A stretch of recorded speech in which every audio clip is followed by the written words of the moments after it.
وفضل الصلاة مع الجماعة وردت به الأحاديث الكثيرة، فالمسلم إذا شهد الصلاة في الجماعة في المساجد وبيوت الله حاز فضائل عظيمة. أولها أنه إذا خرج من بيته وفي نيته أنه لا يخرج إلا من أجل الصلاة، وفي نيته أنه لا يخرج إلا لشهود الجماعة وأداء فريضة الله، فإن الله تكفل له بالأجر في مخرجه، فلا يخطو خطوة إلا رفعت له بها درجة وحط عنه بها خطيئة، كما في صحيح مسلم من حديث أبي هريرة رضي الله عنه أن النبي صلى الله عليه وسلم قال: صلاة الرجل في مسجده تضعف على صلاته في بيته وسوقه 25 ضعفا، وذلك أنه إذا خرج إلى المسجد لا يخرجه إلا الصلاة، فهذا هو الشرط. فمن أراد أن يحوز فضائل الصلاة مع الجماعة أول ما ينبغي عليه وآكد ما ينبغي عليه أن يصحح نيته، لأن من الناس من يخرج لمصالح الدنيا، ومنهم من يخرج للقاء الأحبة والأصحاب، ومنهم من يخرج عادة، ومنهم من يخرج مجاملة ورياء وسمعة، نسأل الله السلامة والعافية. ولكن لا يحوز الفضل إلا من أخلص لله سبحانه وتعالى، وهذا بمثابة الشرط.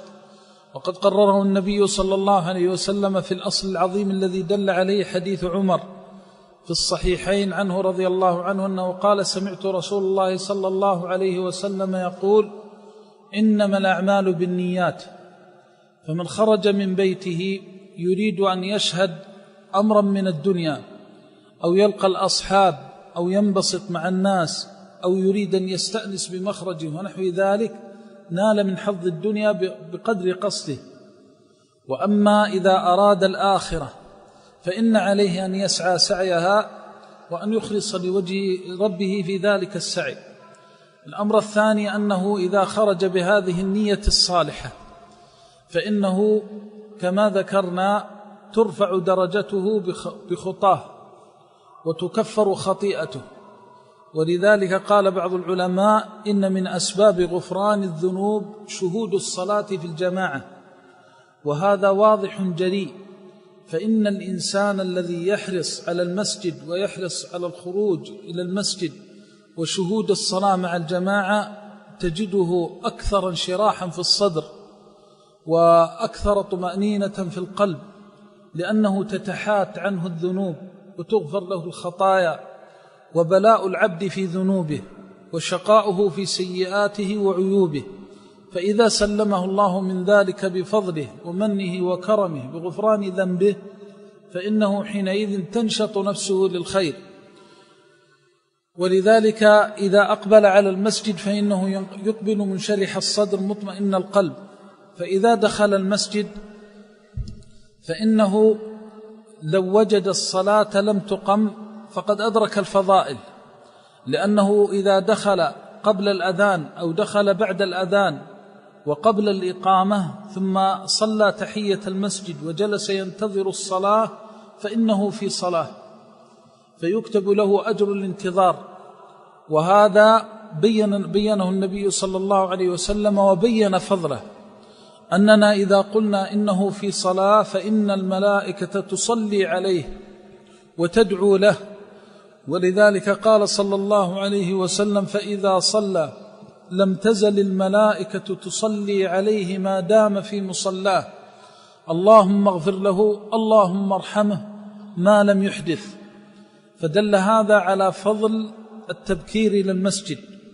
ثم من فضائل الصلاة مع الجماعة أنه إذا كبر وأدرك تكبيرة الإحرام مع الإمام فإنه يدرك فضل الصلاة مع الجماعة في فعلها بأتم الأجر، لأن الناس يتفاوتون في أجورهم في الصلاة مع الجماعة.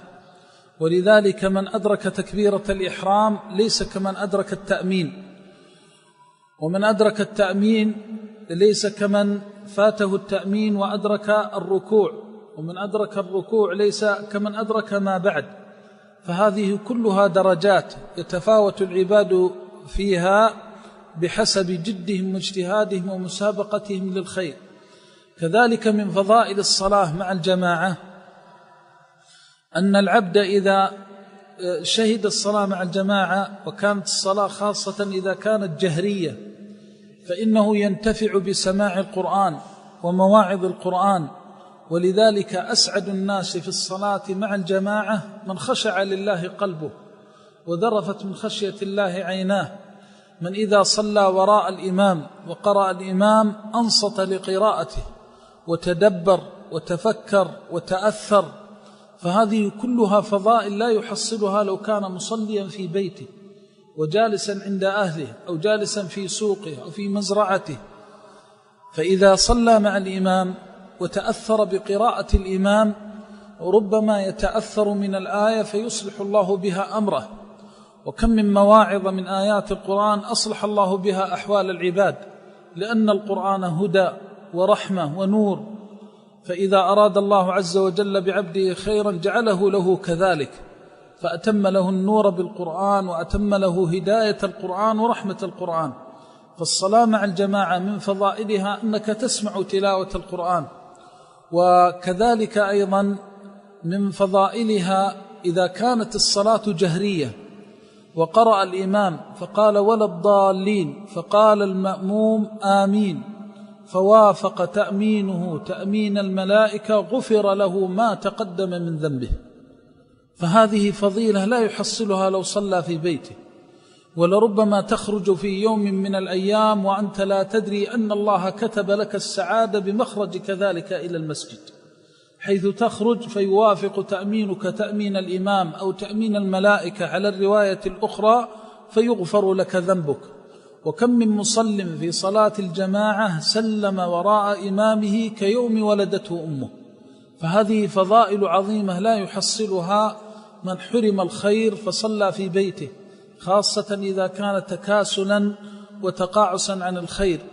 ومن فضائل الصلاة مع الجماعة أن المسلم يتأثر بإخوانه، فإن الله جمعنا في أحب البقاع إليه، وهي المساجد بيوت الله التي فيها الراكعون الساجدون القائمون التالون لكتاب الله المسبحون والمستغفرون والذاكرون لله، فهم القوم الذين لا يشقى بهم جليس، فإذا رأيتهم تأثرت برؤيتهم.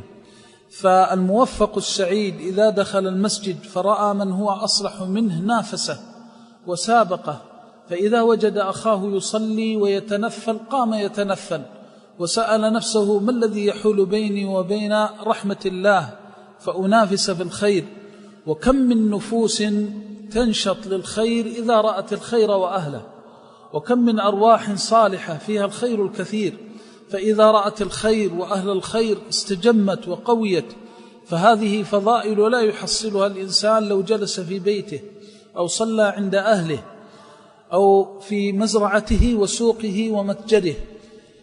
كذلك أيضا من فضائل الصلاة مع الجماعة أنه إذا شهد الجماعة رأى إخوانه المسلمين فسلم عليهم وسأل عن أحوالهم ووصلهم وودهم بمودة الإسلام، فهذه الصلة الروحية تقوي نفس المؤمن. ولذلك ربما خرج الإنسان من بيته مغموما من أهله وولده وزوجه، فإذا رأى إخوانه ورأى أحبابه في الله سلت روحه وتعزت وذهب عنه همه وغمه. ولذلك تجد من يشهد الصلاة مع الجماعة أخف روحا وأقل ضيقا وأبعد عن الهم والغم، لأن الله يفرجه عنه بفضله ثم بفضل طاعته وشهود هذا الخير، فيرى إخوانه المسلمين فيحوز على فضائل عديدة، منها فضل السلام على المسلم فيحصل الحسنات الكثيرة بالسلام على إخوانه المسلمين والسؤال عن أحوالهم. وربما كان الإنسان غنيا وعنده نعمة من الخير فيصل المقطوع ويعطي المحروم ويحسن إلى الفقراء والضعفاء ولذلك تجد الموفق السعيد إذا صلى في بيوت الله تفقد الضعفاء وتفقد المحتاجين. ولذلك كان جعفر رضي الله عنه وأرضاه يلقب بأبي المساكين، كان إذا صلى في المسجد فرأى ضعفاء الصحابة قادهم إلى بيته فأطعمهم وباسطهم رضي الله عنه وأرضاه. وهكذا أدركنا بعض الأخيار في هذه المدينة الطيبة، ولا تخلو مدن الإسلام من أمثال هؤلاء الكرام، لأن الكرام وأصحاب النفوس الطيبة إذا رأوا إخوانهم الضعفاء وصلوهم وأحسنوا إليهم، فهذه كلها لا تحصل لو أن الناس جلسوا في بيوتهم. فإذن كأن الصلاة مع الجماعة تقوي أواصر الأخوة والتواصل. ثم هذه الصلاة مع الجماعة يعرف الناس بها أحوال بعضهم ويقومون بالحقوق الواجبة، فإذا غاب المريض عادوه وعلموا بمرضه، فلو لم تكن هناك صلاة مع الجماعة لم يعرف المسلمون أحوال بعضهم بعض وغفلوا عن هذه الحقوق، ومرض المريض ولم يجد من يعد. وهكذا إذا حصلت للإنسان مصيبة أو بلية، فإن الغالب أن الناس إذا شهدوا المسجد ولم يروه سألوا عنه وتفقدوا أحواله. فهذه كلها فضائل تعود بالخير على الأفراد وعلى الجماعات. ولا شك أن الله سبحانه وتعالى لم يشرع هذه العبادة إلا لخيري الدين والدنيا والآخرة.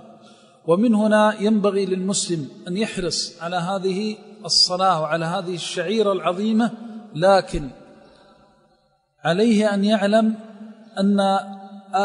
أن أوجب وآكد ما ينبغي عليه المحافظة عليه الإخلاص لله عز وجل إذا شهدها وحضرها، وكذلك أيضا يحضرها على أتم الوجوه وأكملها بالإحسان إلى الناس بإفشاء السلام ومباسطتهم والسؤال عنه وقضاء حوائجهم.